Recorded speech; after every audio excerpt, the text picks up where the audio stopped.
ঢাকা বিশ্ববিদ্যালয় কেন্দ্রীয় ছাত্র সংসদের ভিপি সাদিক কায়েম বলেছেন, আমরা তরুণরা গত ১৬ বছরে ভোট দিতে পারিনি। আজ তরুণদের অগ্রণী ভূমিকা পালন করতে হবে। যেভাবে জুলাই আন্দোলন ভূমিকা পালন করেছে, সেইভাবে ভোট কেন্দ্রগুলো নিরাপদ রাখার জন্য ভূমিকা পালন করতে হবে। বাংলাদেশে যদি রাজনীতি করতে হয়, তাহলে তারুণ্যকে ধারণ করে, ইনসাফকে ধারণ করে রাজনীতি করতে হবে। এদেশের মাটি ও ভাষাকে ধারণ করে রাজনীতি করতে হবে। এদেশে এসেই রাজনীতি করতে হবে। লন্ডনে, দিল্লিতে বা পিন্ডিতে বসে আর কোনো রাজনীতি চলবে না। তিনি বলেন, আজকের তরুণরা প্রতিবাদ করতে শিখে গেছে। এদেশে তরুণরা এখন সচেতন। আমাদেরকে ঐক্যবদ্ধভাবে এই জুলাইয়ের শহীদদের যে আকাঙ্ক্ষা ছিল, সেই আকাঙ্ক্ষাকে ধারণ করে কাজ করতে হবে। আমাদের যে কাঙ্ক্ষিত প্রত্যাশা ছিল, সেই প্রত্যাশা পূরণ হয়নি। শনিবার ৬ ডিসেম্বর দুপুরে ঠাকুরগাঁয়ের পীরগঞ্জ পাবলিক ক্লাব মাঠে উপজেলা জামায়াতে ইসলামের আয়োজনে তারুণ্য উৎসব ও নির্বাচনী সমাবেশে প্রধান অতিথির বক্তব্যে তিনি এসব কথা বলেন। অন্তর্বর্তীকালীন সরকারের শিল্প, গৃহায়ন ও গণপূর্ত মন্ত্রণালয়ের উপদেষ্টা আদিলুর রহমান খান বলেছেন, বিদেশ থেকে চিনি আমদানি করা আপাতত বন্ধ। দেশীয় চিনি কলে চিনি যা জমা হয়ে আছে, এটা আগে বিক্রি হবে। ইতোমধ্যে টিসিবির মাধ্যমে আমরা দেশীয় চিনি বিক্রি করছি, এটি চলমান আছে। শনিবার ৬ ডিসেম্বর সকালে নাটোর উত্তরা গণভবনের সংস্কার কাজের অগ্রগতি পরিদর্শনে এসে তিনি এসব কথা বলেন। উপদেষ্টা আদিলুর রহমান বলেন, চিনিতে লাভ খুব দ্রুত আসে না। আমাদের দেশের চিনিকলগুলো ব্রিটিশ আমলের তৈরি।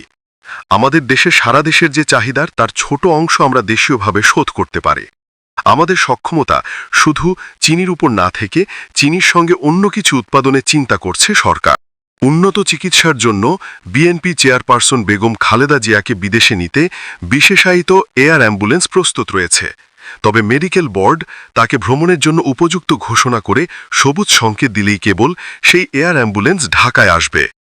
বিএনপি চেয়ারপারসনের উপদেষ্টা এনামুল হক চৌধুরী জানিয়েছেন, দলের পক্ষ থেকে তিনি কাতারের কর্তৃপক্ষের সঙ্গে এই বিষয়ে সার্বক্ষণিক যোগাযোগ রাখছেন। আসন্ন ত্রয়োদশ জাতীয় সংসদ নির্বাচনে ঢাকা ৯ অর্থাৎ খিলগাঁও, সবুজবাগ, মুগদা ও মান্ডা আসন থেকে প্রতিদ্বন্দ্বিতা করবেন জাতীয় নাগরিক পার্টির সিনিয়র যুগ্ম সদস্য সচিব ড তাসনিম জারা। তিনি এ আসনের জন্য ক্যাম্পেইনে দেশের যে কোনো জায়গার বাসিন্দা ও প্রবাসীদের সাহায্য চেয়েছেন। শনিবার ৬ ডিসেম্বর ফেসবুকে দেওয়া এক পোস্টে তিনি লেখেন, আমাদের দেশে নির্বাচনে একজন প্রার্থী আইনগতভাবে সর্বোচ্চ ২৫ লাখ টাকা খরচ করতে পারেন, কিন্তু বাস্তবে আমরা দেখি প্রায় কেউই এই আইন মানেন না। শোনা যায় একজন প্রার্থী ২০, ৫০ এমনকি ১০০ কোটি টাকা পর্যন্ত খরচ করেন, অথচ নির্বাচন কমিশনের গিয়ে বলেন মাত্র ২৫ লাখ টাকা ব্যয় করেছেন। ফলে প্রায় সকলেরই সংসদে যাওয়ার যাত্রাটাই শুরু হয় আইন ভাঙা ও মিথ্যা বলার মাধ্যমে। চীনের উপহারের হাসপাতাল নীলফামারীতেই হবে বলে জানিয়েছেন পররাষ্ট্র উপদেষ্টা মোহাম্মদ তৌহিদ হোসেন। তিনি বলেন, নীলফামারীতে চীনের উপহার হিসেবে ১০০০ শয্যার হাসপাতাল নির্মাণে কোনো সংশয় নেই। শনিবার সকালে রংপুর জেলা প্রশাসক সম্মেলন কক্ষে বিভিন্ন সরকারি দফতরের কর্মকর্তাদের সাথে মতবিনিময় সভায় তিনি এসব কথা বলেন। সংস্কারের ব্যাপারে তিনি বলেন, বিভিন্ন ক্ষেত্রে আমরা সংস্কার করার চেষ্টা করছি, বাকিটা নির্বাচিত সরকার এসে সম্পূর্ণ করবে বলে আশা করছি। আগামী জাতীয় সংসদ নির্বাচনের তফসিল ও ভোটের তারিখ ঘোষণা নিয়ে বিভ্রান্তি না ছড়াতে অনুরোধ করেছেন নির্বাচন কমিশনের সিনিয়র সচিব আখতার আহমেদ। শুক্রবার সন্ধ্যায় গণমাধ্যমকে দেওয়া বক্তব্যে এই অনুরোধ জানান তিনি।